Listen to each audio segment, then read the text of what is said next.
Welcome back to Hannity's shocking news out of the liberal bastion of Hollywood as recently hacked emails of two prominent film executives reveal embarrassing and racially inappropriate exchanges about President Obama. Now, in an email chain shortly before President Obama attended a fundraiser back in 2013, Sony co-chair Amy Pascal, a prominent Democratic Party donor, and movie producer Scott Rudin were discussing the president's taste in movies, with Rudin asking, quote, would he like to finance some movies? Now, Pascal replies, quote, I doubt it. Should I ask him if he liked Django, referring to the slavery-themed movie Django Unchained? Now, Rudin responds, well, 12 years, meaning the movie 12 Years a Slave. Then Pascal goes on to say, or quote, or The Butler, or Think Like a Man. And then finally, Rudin emails, quote, Ride Along. I bet he likes Kevin Hart. Hart being a prominent African-American comedian. Now, both Rudin and Pascal have since apologized for their comments, but imagine the media outrage if it were Republicans who sent those racist emails. Now, here with Reaction radio talk show host Larry Elder and Leslie Marshall are with us. You know, with all the talk, I would ask people, Larry, in the aftermath of Ferguson, the aftermath of Eric Gardner, any evidence that you have that ties these incidents to racism? Nobody can point to any evidence. I think racism is an overused word. This is racial. This is over the top. First of all, there's a lot to learn in those movies. 12 Years a Slave, The Butler. I thought they were terrific movies, and one of the other ones that were mentioned. I'm like, this to me is insulting and rude and stereotypical and just mean. And you don't hear a word about it. What if a conservative said these things? Well, you're absolutely right. And if we were in a rational world, Sean, you and I would be talking about a company that's been subjected to a cyber attack. But we don't live in a rational world. We live in a world where Donald Sterling was taped making private conversations, not dissimilar to the remarks that Amy Pascal has made, and he lost his team.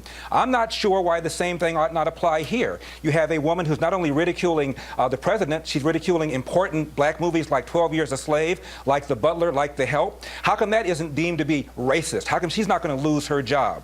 If this were a fair world, and if Amy Pascal were a Republican, she couldn't leave her house. Yeah, I mean, and let me ask you, Leslie, would Larry lose his job? Would Sean lose his job? Would Rush and Glenn and Mark lose their jobs? Would Don Imus lose his job if it was him that said something similar? I don't think so. Hasn't Don Imus said something similar about some basketball players and some hair? You did throw his name in. But no, I really don't think so. I think at the end of the day, do you get ratings, you bring in a lot of money. Really? But I do think that these things, I do think Rush Limbaugh, Sean Hannity having that discussion and it gets out in the papers. You don't think that would be a much bigger deal? You don't think there's a liberal bias that, quote, racism or racial or the use of racial terms or insinuations is acceptable by the liberal left? I think the double standard is obvious.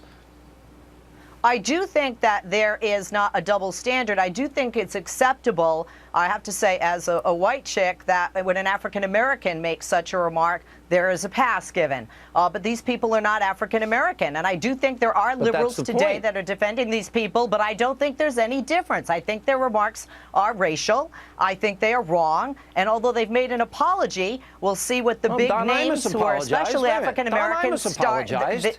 Tom, remember that? He apologized and again and again and again, and he apologized. Sean, he's not sitting on the beach. He's still working. Okay, but it took years for him to get a job back. Larry? Sean? And Todd Aiken apologized repeatedly. What happened to him? The other thing that's fascinating about the Sony hack, Sean, is Hollywood is all about diversity, all about equal pay for equal work for women. And you find the top executives at Sony are all white, all male except for Amy. Nobody's making seven figures except for Amy, who's a female. This is the party that's all about equal pay, equal work, sensitivity. We care about diversity, except when it comes to our own businesses. Let me bring another element into this, especially considering the White House, Eric Holder, Barack Obama, the three-time loser on high-profile race issues. Josh Earnest was asked to condemn these emails, and listen to what he says. I think that there were a lot of people who did have a personal reaction that caused them maybe to cringe a little bit when they read those emails, and I think. Did the president have a personal reaction since they were about him? I haven't spoken to him about it. What do you think? I'm not sure what his reaction was. What do you think? Well, I guess I, like a lot of Do you people. think they were racist? When I saw those emails, and again, I've only seen some of the reports, but I certainly think that the decision that Ms. Pascal made to apologize was the appropriate one. Oh, so Leslie, maybe if you donate enough money, you can buy a indulgence, if you will. Is that what happens? If you donate enough money, they'll cut you some slack.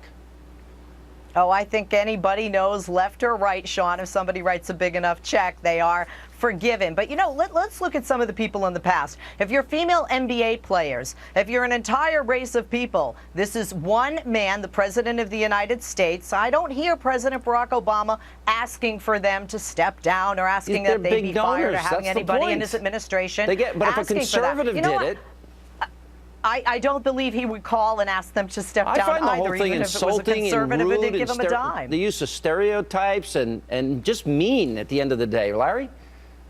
And Sean, one of the reasons that the black people have voted 95% for the Democratic Party is because so many black people will tell you they feel the Democratic Party cares about them. They like them. They trust the Democratic Party.